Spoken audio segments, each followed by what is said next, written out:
Welcome to my channel online astro Karur TV வாழ்வின் வழிகாட்டி. Mobile எண் 8072125687.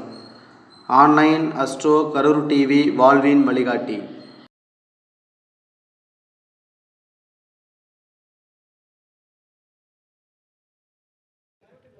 அடுத்ததாக வீரகுணம் ரமேஷ் ஐயா அவர்கள் நாடி சேர்க்கையை பற்றி தெளிவாக பேச வந்திருக்கிறார். அவர் வருக வருக என நாம் எல்லோரும் வரவேற்கலாம்.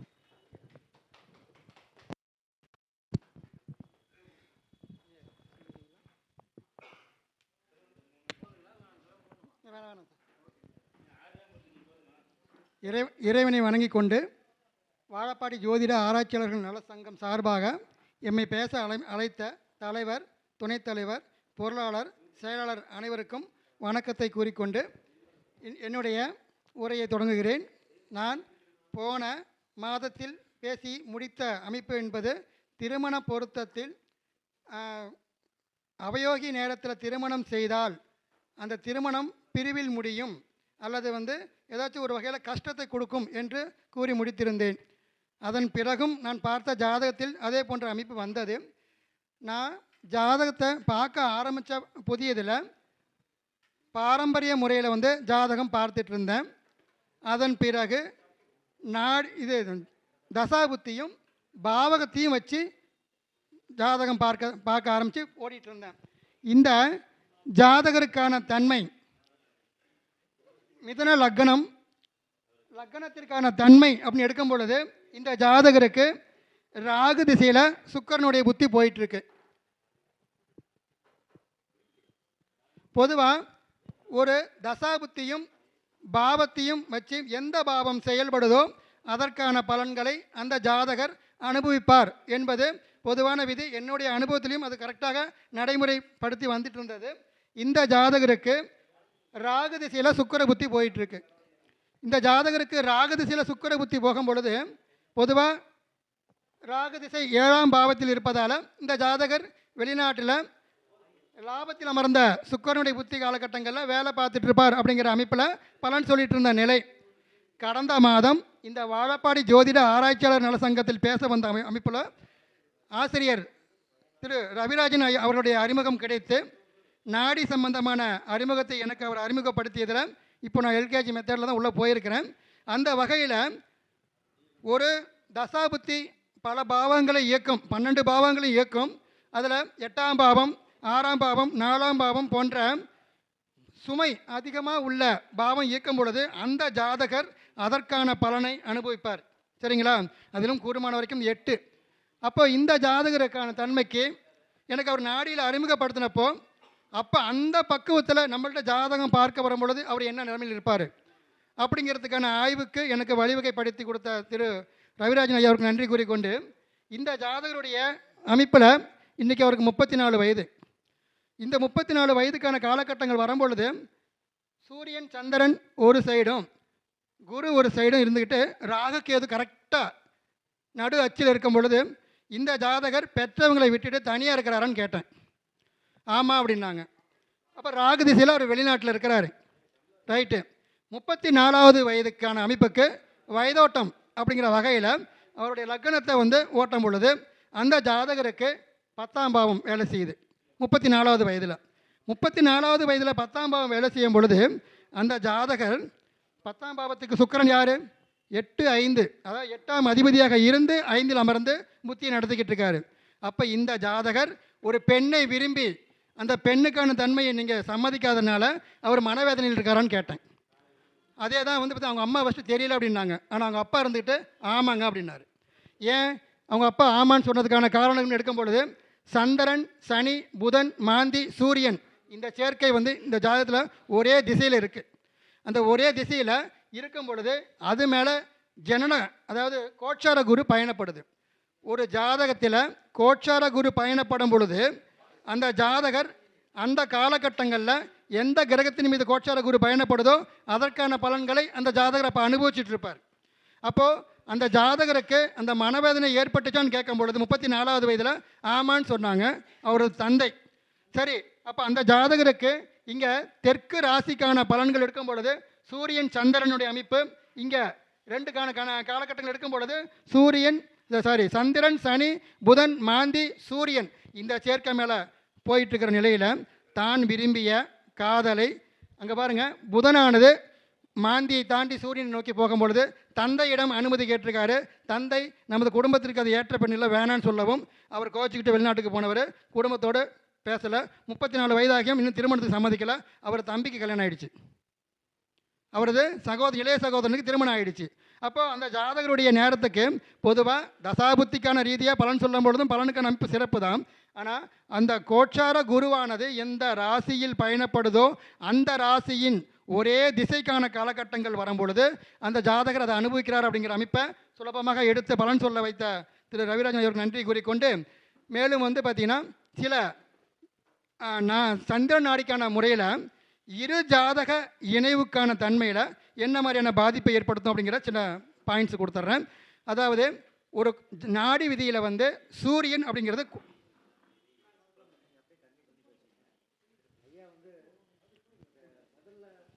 ஜாதகர் இருக்க அவருடைய சகோதரனுக்கு திருமணம் ஆகுங்கிற ரூலில் இதுக்குள்ளேயே ஒன்று இருக்குதுங்க. சிம்பிளாக முடிச்சுட்டு ஐயாவுக்கு தொடர்ந்து அந்த வாய்ப்பு கொடுக்கலாம். என்னன்னு பார்த்துக்கிட்டிங்கன்னா, அந்த மனைவிங்கிற சுக்கரன் செவ்வாங்கிற சகோதரனை தொட்டு அடுத்தது தான் ஜீவனை தொடர மாதிரி இருந்தால் முதல்ல சகோதரனுக்கு தான் திருமணமாகும், அடுத்தது தான் ஜீவனுக்கு திருமணமாகும். அர்த்த முறையில் தானே இன்னொரு தடவை போடுறேன். அந்த முதல்ல சுக்கரன்னா முதல் பாகையில் போடுங்க, அப்படி ஒரு ஒரு ஒரு தெளிவுக்காக.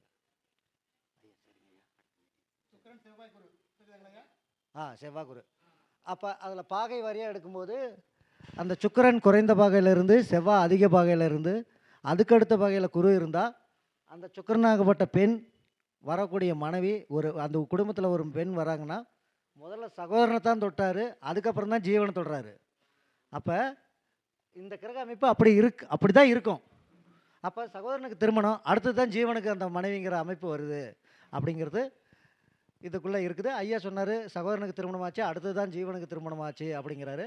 அந்த அமைப்பு அதுக்குள்ளே தான் இருக்குது. ரெண்டாவது இங்கே பாருங்கள், இந்த ராகேது அச்சு அப்படின்னு சொல்லி அந்த ஜீவனும் மனைவி குடும்பம் எல்லாம் வெளியே போயிடுச்சிங்க, ரெண்டாவது குடும்பத்தில் எல்லாமே இருக்குது அப்படிங்கிற பாயிண்ட்லாம் நல்லா சிறப்பாக சொல்லிட்டு இருக்கிறாரு.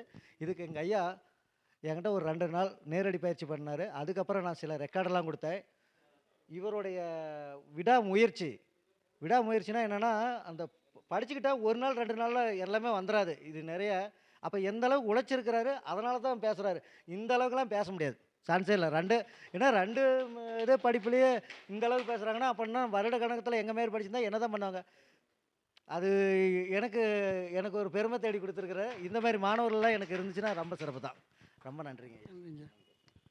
பிறகு இரு ஜாதகத்திற்கான கிரக இணைவு ஏற்படும் பொழுது என்ன மாதிரியான பலன்களை கொடுக்கும் அப்படின்னு பார்க்கும் பொழுது, சூரியன் நாடி பிரகாரம் குழந்தையை குறிக்கும், சனி தாமதத்தை குறிக்கும். அப்புறம் ஒரு ஜாதகத்தில் சூரியன் இருக்கக்கூடிய ராசியில் அதற்கு ஆப்போசிட் ஜாதகத்தில் சனி இருந்தால் தாமதமான குழந்தையை கொடுக்கும். அதே போல் ஒரு மனதை குறிக்கக்கூடிய கிரகம் சந்திரன், அது சந்திரன் இருக்கக்கூடிய ஒரு ஜாதகத்தில் சந்திரன் இருக்கக்கூடிய ராசிக்கு அதே அடுத்த ஜாதகத்தில் அதே இடத்துல ராகு இருந்தால் அந்த சந்திரன் இருக்கக்கூடிய ஜாதகரை அந்த ராகு இருக்கக்கூடியவர் பயமுறுத்தவோ அல்லது பார்த்திங்கன்னா கஷ்டம் கொடுக்கவோ செய்யக்கூடிய அமைப்பு இருக்கும். அதே போல் சந்திரன் இருக்கக்கூடிய ராசியில் அடுத்த ஜாதகத்தில் கேது பகவான் இருந்தால் இந்த ஜாதகரை வம்புக்கும் வழக்குக்கும் பிரச்சனைக்கும் கோர்ட்டுக்கும் இழுத்து கொண்டு போகிறதுக்கான தன்மை ஏற்படுத்தி கொடுக்கும். சரிங்களா? அதே போல் ஒரு ஜாதகத்தில் சனி பகவான் இருக்கக்கூடிய பாவகத்தில் ஆப்போசிட் பார்ட்டிக்கு ராகு இருந்தால் அவங்க 2 பேரும் கூட்டு தொழில் செய்யக்கூடாது. ஏன்? அந்த தொழிலில் ஏமாற்றத்தை சந்திப்பார், கூட்டாளியால் ஏமாற்றத்தை சந்திப்பார் அப்படிங்கிற தன்மை இருக்குது. அதே போல் ஒரு ஜாதகத்தில் சனி பகவான் அமர்ந்த அந்த ராசியில் மற்றொருடைய கேது இருந்தால் அந்த கூட்டு தொழிலால் வம்பு வழக்கு சிக்கலை ஏற்படுத்தி கொடுக்கும் அப்படிங்கிற தன்மையும் இங்கே இருக்குது. ஒரு ஜாதகத்தில் ராகு கேது இருக்கக்கூடிய ஜாதகத்தில் மற்றொரு ஜாதகத்தில் ராகு கேது இருந்தால் நல்லதாக இருந்தாலும் கெட்டதாக இருந்தாலும் ஒரே சமயத்தில் வளரும் அப்படிங்கிற அமைப்பு இருக்குது. ஒரு ஜாதகத்துக்கான அமைப்பில் பார்த்திங்கன்னா ஒரு கணவருடைய ஜாதகத்தில் இங்கே சந்திரன் இருக்குது. சரிங்களா? அந்த சந்திரன் இருக்கும் பொழுது அவருடைய மனைவி ஜாதகத்தில் பார்த்திங்கன்னா இங்கே கேது இருக்குது. மனைவி ஜாதகத்தில் கேது இருக்குது. அப்போது இங்கே என்ன சொல்லுவோம் கேட்டோம்னா, அந்த கணவருடைய நிலையை, அதாவது சந்திரன், கணவரோட ஜாதகத்தில் சந்திரன் வந்து அவருடைய மிதுனத்தில் இருக்குது, மனைவியோட ஜாதகத்தில் வந்து கேது இருக்குது. அப்போது கல்யாணம் செய்த பிறகு சில காரணங்களால், சில காரணங்களால் பிரிஞ்சிருக்கிறாங்க. அந்த பெண்ணு கோர்ட்டுக்கு போயிட்டாங்க. சரிங்களா? அந்த பொண்ணு கோர்ட்டுக்கு போயிட்டாங்க. அந்த அமைப்பு. அதே போல் நாடியில் இன்னொரு விதி இருக்குது. சனி கேது இணைந்தால் தொழில் வகை சந்நியாசி அப்படிங்கிற அமைப்பு இருக்குது. ஆனால் 7ஆம் பாவம் பாதிக்கப்பட்டு இருந்தால் இளமையில் திருமண பிரிவு, சனி கேதுவுக்கான தன்மைக்கு இளமையில் திருமண பிரிவு ஏற்படுத்தி கொடுக்கும் அப்படிங்கிற அமைப்பு இருக்குது. அந்த ஜாதகருக்கான நிலையில் வந்து சனி கேதுக்கான தொடர்பு இருக்குது. சரிங்களா? அந்த லக்னத்துக்கான நிலையில் வந்து பார்த்திங்கன்னா 7ல் செவ்வாய் வரை இருக்குது, 8க்கான அதிபதி 7ல். அப்போது இந்த ஜாதகருடைய நிலையில் அவருடைய அமைப்புக்கு ஏன் ஜாதகத்தில் வந்தப்போ அவருக்கான வயதோட்டத்தில் என்கிட்ட ஜாதகம் பார்க்க வரும்பொழுது இந்த பாவம் வேலை செய்யுது, லக்கண பாவமே வேலை செய்யுது. 36 வயசு முடிஞ்சு 37வது வயசில் என்கிட்ட ஜாதகம் பார்க்க வராரு. அப்போ நான் அவர்கிட்ட ஒரே கேள்வி கேட்டேன். 36 வயசு வரைக்கும் அவருக்கு ஓடிட்டு இருந்த திசை குரு திசை. குரு வந்து இங்கே 9ல் உட்காந்துருக்கு. அப்போ லக்னத்திற்கு 9ஆம் பாவத்தில் இருந்த அமைப்பு. சரிங்களா? அப்போ அந்த ஜாதகருக்கு 36 வயசு வரைக்கும் சொந்தமாக தொழில் பண்ணலாங்கிற அமைப்பு இருந்துட்டு, இப்போ சொந்த பந்தத்துலேருந்து எல்லாருமே உன்னை திட்டறனால வேலைக்கு போகலாமான்னு நினைக்கிறேன்னு கேட்டேன். ஏன்னா 37வது வயசு 4ஆம் பாவம் வேலை செய்யுது. சரிங்களா? 4ஆம் பாவம் வேலை செய்யும்போது சனி இங்கே இருக்காரு, இங்கே கேது. 4ஆம் பாவம் வேலை செய்யும்போது இது வந்து பார்த்தீங்கன்னா என்ன ஒன்று, சொந்தத்துக்காக மதிப்புக்காக வேலைக்கு போகணுன்ட்டு. சனி மேற்கு. அப்போ மேற்கு திசையை நோக்கி நீ வேலைக்கு போவ அப்படின்னு சொன்ன உடனே ஈரோட்டில் அவருக்கு வேலை கிடச்சிருக்கு. சரிங்களா? ஆனால் அங்கே 4ஆம் பாவம், லக்னத்திற்கு 4ஆம் பாவம் என்ன செய்யும்? சிரமத்தை ஏற்படுத்தி கொடுக்கும். சரியான நேரத்துக்கு சாப்பிட விடாது, சரியான நேரத்துக்கு எதுவுமே ஒழுங்குபடுத்த விடாது. அப்போது இவருக்கு இந்த சனி திசையில் சனி புத்தி அப்படிங்கிறது எத்தனை மாதங்கள் அப்படிங்கிறது உங்களுக்கு தெரியும். ஆனால் அத்தனை மாதமும் அவருக்கு சிரமத்தை கொடுக்குமா? இல்லை. அவருடைய வயதோட்டத்தில் 37வது வயசு மட்டும் 4ஆம் பாவம் செயல்படும். 4ஆம் பாவம் செயல்படும் பொழுது அந்த ஜாதகருக்கு இந்த வருடம் மாடு மாதிரி வேலை செஞ்சு தான் ஆகணும். சரியா? சோறு தண்ணி இதெல்லாம் எதிர்பார்க்காம ஒரு ஹாஸ்டல் போல் குடும்பத்தை விட்டு தனிமைப்படுத்தி வாழக்கூடிய தன்மை ஏற்படுத்தி கொடுக்கும். அப்போ ஈரோட்டில் அவருக்கு வேலை கிடைச்சாலும் அவருக்கு தேசாந்தரமாக ரொம்ப தொலைவில் வந்து பார்த்திங்கன்னா வேலை பார்க்குறதுக்கான தன்மை அவருக்கு போட்டிருக்காங்க.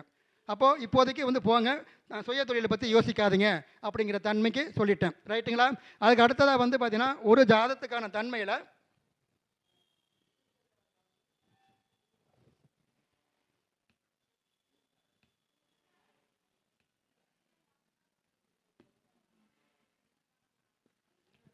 இது வந்து பெண் ஜாதகம், இது வந்து ஆண் ஜாதகம். இந்த பெண் ஜாதகம் ஆண் ஜாதகத்துக்கான தன்மையில் ஆனி மாதம் திருமணம் செய்து ஆடி மாதம் தாய் வீட்டுக்கு போன பெண்ணு வரலை, கணவரோடு சேர்ந்து வரலை. பெண்ணுக்கு செவ்வாய் புதனை நோக்கி போகிறது, ஆணுக்கு சுக்கிரன் குருவை நோக்கி போகிறது. அப்போது ஆணா பெண்ணா பிரிவினையை வேண்டுவது? பெண்ணுடைய ஜாதகத்தில் செவ்வாயானது புதனை நோக்கி போகும் பொழுது தன்னுடைய எதிரி கிரகத்தை நோக்கி போகிறாரு. சரிங்களா? அப்போ அந்த பெண்ணுக்கு அவரோட வாழ விருப்பம் இல்லை. அந்த பெண்ணுக்கு கணவர் வேண்டாம் அப்படின்னு சொல்லிட்டு அவங்க அம்மா வீட்டில் உட்காந்துக்கிறாங்க ஜஸ்ட் ஒரே மாதத்தில். புரியுதுங்களா? அதே போல் இருவருக்குமான ஜாதகத்துக்கான தன்மையில் மங்களகாரகன் செவ்வாய், கலத்திரக்காரகன் சுக்கிரன், இதனோடு ராகு கேது இணைவு இருக்கும் பொழுது அதற்கு சரியான வரனை இணைக்கவில்லை என்றால் கல்யாணம் செய்த அதே ஆண்டு அல்லது 4.5 வருடம், சரிங்களா, பிறகு வந்து பார்த்திங்கன்னா 13.5 வருடம், பிறகு 18 வருடம், இந்த காலகட்டங்களில் திருமண வாழ்க்கையில் பிரச்சனை ஏற்படுத்தி கொடுக்கும். அப்போது இந்த ஜாதகருடைய நேரத்துக்கு அது சரியான அமைப்பில் வந்து பார்த்துக்கணும். ஒரு குடும்பத்தில், முக்கியமாக கூட்டு குடும்பத்தில் யார் அதிகமாக சம்பாதிக்கிறாங்க, மெயின் புள்ளி யார், அவங்களுடைய நட்சத்திரத்திற்கு வரக்கூடிய நட்சத்திரம் சாதகமாக இல்லாமல் பாதகமான நட்சத்திரமாக இருந்துச்சுன்னா, வதை வைனசியம் பண்ணக்கூடிய அமைப்பாக இருந்தாலும் சரிதான், அந்த குடும்பம் சிதையக்கூடிய தன்மை கொடுக்கும். அதுலேயும் விதிவிலக்கு உண்டு. 9ஆம் பாவம் வலுத்து இருந்தால், 9இல் வலுத்த கிரகம் இருந்தால் கொஞ்சம் அனுசரித்து போகிற தன்மையை கொடுக்க பார்க்கும். ஒரு ஜாதகத்தில் சந்திரன் இருக்கக்கூடிய ராசியில் ஆப்போசிட் பார்ட்டிகளுக்கு வந்து பார்த்திங்கன்னா குரு பகவான் இருந்தால் அந்த இருவரும் இணைந்து வாழ்வாங்க. எப்படி? குழந்தை பிறந்ததுக்கப்புறம் அந்த குழந்தைக்காக வாழ்கிறது, அந்த வீட்டுடைய பெரியவங்களுக்காக அனுசரித்து வாழக்கூடிய சூழ்நிலையை ஏற்படுத்தி கொடுக்கும் அந்த திருமணத்துக்கான நிலை. புரியுதா இல்லைங்களா? அதே போல் ஒரு ஜாதகத்துக்கான தன்மை பார்க்கும் பொழுது மீனத்தில் சூரியன், இங்கே வந்து பார்த்திங்கன்னா விருச்சிகத்தில் வந்து மாந்தி இருக்கக்கூடிய நிலையில் ஜாதகம் பார்க்க வந்திருக்கிறாங்க. அந்த மாந்தியானது கேட்டையில் இருக்குது. அப்போது சூரியன் மாந்தியை நோக்கி போகும் பொழுது இந்த ஜாதகர் பிறந்ததற்கு பிறகோ அல்லது ஜாதகர் உருவானதுக்கு பிறகோ 7வது மாதம், பிறப்புக்கு பிறகு 7வது மாதம் அல்லது 7வது வருடம் அந்த தந்தைக்கு ஏதாச்சும் சிரமத்தை கொடுத்துச்சான்னு கேட்டேன். அந்த கருவானது 7வது மாதத்தில் வளைகாப்பு பண்ணின மறுநாளே அவர் உயிர் கண்ட வரைக்கும் போயிட்டு வந்துட்டார் அந்த ஜாதகருடைய அப்பா. சரிங்களா? அதே போல் வந்து பார்த்திங்கன்னா ஒரு ஆணும் ஒரு பெண்ணும் லவ் பண்ணி இது இணைக்கலாமான்னு வந்து கேட்குறாங்க. அப்படி கேட்கும் பொழுது அந்த ஜாதகத்துக்கான தன்மையில் அந்த பையனுக்கு 7ஆம் வீட்டில் சந்திரனோட கேது சூரியனும் பலம் இல்லை. அப்போது இந்த ஜாதகருடைய நிலைக்கு பிறவியிலேயே தாயை தனிமைப்படுத்தணும்.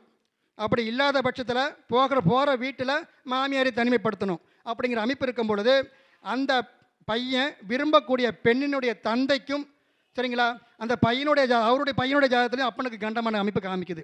அப்போ இருவரும் இணைக்கும் பொழுது அந்த தாயை தனிமைப்படுத்தலாம் அல்லது மாமியார் தனிமைப்படுத்தலாம் அப்படிங்கிற அமைப்பு இருக்குது அப்படிங்கிறத சொல்லி இந்த பொருத்தம், ஏன்னா பொருத்தங்கிறது நட்சத்திர பொருத்தம் மட்டும் பார்த்து இணைப்பதல்ல, சில கிரகத்துக்கான தன்மைகளையும் பின் வாழ்க்கை சிறப்பாக இருக்கா அப்படிங்கிற தன்மையும் பார்த்துக்கணும் அப்படிங்கிற அமைப்புக்கும் இந்த நாடி ஜோதிடத்துக்கான தன்மையில் விளக்கத்துக்கான அமைப்பு வந்தது. சரிங்களா? அதே போல் சந்திரன் சனியோட தொடர்பு இருந்து புதனோட ராகு தொடர்பு இருந்தது. புதனோட ராகு தொடர்பு இருக்கும் பொழுது அந்த அம்மாட்ட நான் கேட்டேன், உங்களுடைய சகோதரன் ஒருத்தர் இருந்து அவங்க வந்து சிறப்பு இல்லாமல் போயிட்டாங்களான்னு கேட்டேன். அதுலேயும் மூத்தவர் சனிக்கான அமைப்புக்கு ஆமாங்க இருந்தார், இறந்து போயிட்டார். இப்போ வந்து பார்த்தீங்கன்னா இந்த பையன்களுக்கு தாய் மாமா இல்லை அப்படின்ட்டு. புதனோட ராகுங்கும் பொழுது இன்னும் ஒரு விதிக்கான தன்மை வருது. புதனுக்கு 1, 3, 11 ராகு இருந்தால் அந்த ஜாதகர் திருமணத்திற்கு பிறகு புது உறவில் ஈடுபடுவார். புதனோடு 1, 3, 11 ராகு இருந்தால் கேது இருந்தால் அந்த ஜாதகருடைய அமைப்பு முதல்ல மெயினாக ராகு எடுத்துக்கலாம். திருமணத்திற்கு பிறகு அந்த ஜாதகர் புது உறவில் ஈடுபடுவார். வேற பொண்ணோடு சரிங்களா? அவ்வளோதான். அப்போ அந்த ஜாதகருக்கு எத்தனை முறை அது போன்ற உறவில் ஈடுபட்டாலும் முதல்ல லவ் பண்ணுற மாதிரி இறங்கிட்டு முழு ஈடுபாடாக இறங்குவார். அது லீகல்லாம் கிடையாது. அவ்வளோதான். லீகலை தாண்டி தானே போகிறார் அவர். லீகலை தாண்டி தான் இல்லீகலுக்கு போகிறாரு. அதுக்கு வந்து பார்த்தீங்கன்னா எத்தனை முறை பஞ்சாயத்து வச்சாலும் அதுக்கான தன்மையில் வந்து பாருங்க. இதில் ஒரு விஷயம் என்ன கேட்டிங்கன்னா கவனிங்க, இதில் ஒரு விஷயம் என்னென்னு கேட்டிங்கன்னா புதனோடு 1, 3, 11 ராகு இருந்தால் சரிங்களா அந்த ஜாதகன் காலத்துக்கும் காதலன். சரிங்களா? அதுக்கு காதலன் சரிங்களா? இதில் ஒரு விஷயம் என்னன்னு கேட்டிங்கன்னா இந்த இணைவிற்கு குருவின் பார்வை இருந்தால் பஞ்சாயத்து வச்சு சரிங்களா இந்த விஷயம் அந்த குடும்பத்தோட மட்டும் தெரிஞ்சுக்கிட்டு அடுத்தவங்க காதுக்கு போகாமல் கமுக்கமாக முடிச்சுக்குவாங்க. குரு பார்வை இல்லைன்னா அடுத்தவங்க காதுக்கு போகும். சுக்கிரன் இருந்தால் அந்த மனைவிக்கு வந்து தெரிய வந்து பஞ்சாயத்து வைப்பாங்க. புரியுதா இல்லைங்களா? அது போன்ற தன்மை இருக்கும். இன்னொரு விஷயம், அதாவது ஒரு ராகு பகவான் எந்த கிரகத்தை நோக்கி பயணப்படுகிறதோ அந்த ராகுவின் உயிர் காரகத்துவம் அந்த ஜாதகருக்கு அந்யோன்யத்தை தரவிடாது, முழு திருப்தி ஏற்படுத்தி கொடுக்க விடாது. புரியுதுங்களா? அதாவது வந்து பார்த்தீங்கன்னா அவரோட உதாரணத்துக்கு ராகு புதனோடு நெருங்கி போனால் லவ்வரோ காதலரோ அல்லது ஃப்ரெண்டோ சரிங்களா அல்லது அவரை விட இளைய சகோதரனோ அவங்களுக்கும் ஒரு காலகட்டத்துக்கு மேலே ஒரு மனக்கசப்பு வந்துடும். யாராக இருந்தாலும் சரிதான், ஒரு மனக்கசப்பு வந்துடும். அது இப்போ எல்லா அமைப்புக்கும் அதை எடுத்துக்கலாம். ராகு அந்த மாற்றி அமைக்கோட தன்மையை கொடுத்து விட்டுருது அப்படிங்கிற அமைப்பு இருக்குங்கய்யா. மேலும் நிறைய விதிகள் சொல்லலாம். எனக்கு வாய்ப்பளித்த டைமுக்கு நன்றிங்கய்யா. நன்றி, வணக்கம். ரமேஷ்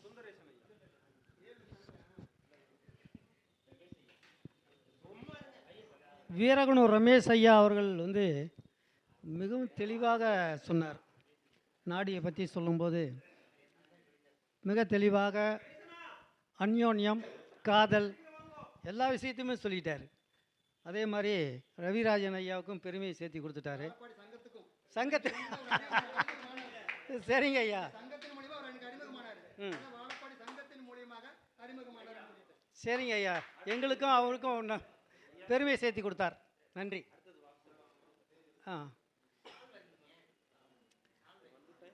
இதோ ரமேஷ் வந்துட்டாருங்க ஐயா. ஐயா ரமேஷ், வீரகுணு ரமேஷ் ஐயாவுக்கு வாழப்பாடி ரமேஷ் ஐயா பொன்னாடை போர்த்தி வாழ்த்து தெரிவிப்பார்.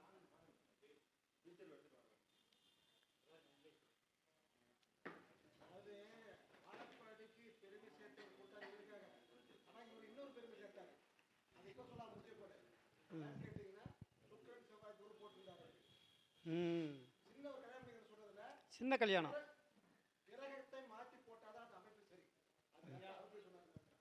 ஐயா கைத்தட்டுங்க ஐயா. நன்றிங்க ஐயா, நன்றி.